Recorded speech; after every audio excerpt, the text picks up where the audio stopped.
Resurvey పూర్తయిన గ్రామాల్లో మొత్తం 1,51,145 పట్టాదారు పాస్ పుస్తకాలు ఉండగా అందులో 51,017 పాస్ పుస్తకాలు ముద్రణ పూర్తయింది.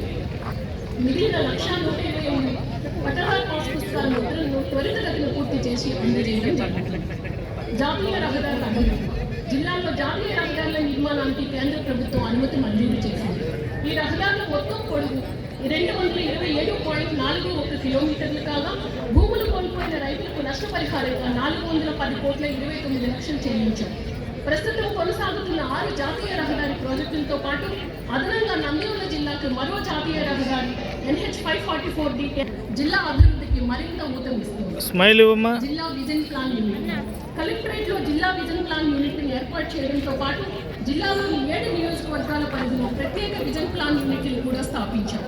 అన్ని మండలాల్లో సమానమైన తలసరి ఆదాయం సాధించడం, అలాగే రాష్ట్ర స్థాయిలో జిల్లా స్థూల దేశీయోత్పత్తి పెరిగేలా ఈ విజన్ ప్లాన్ యూనిట్లు నిరంతరం కృషి చేస్తూ ఉన్నాయి. P4 కార్యక్రమంలో భాగంగా జిల్లాలో ఇప్పటి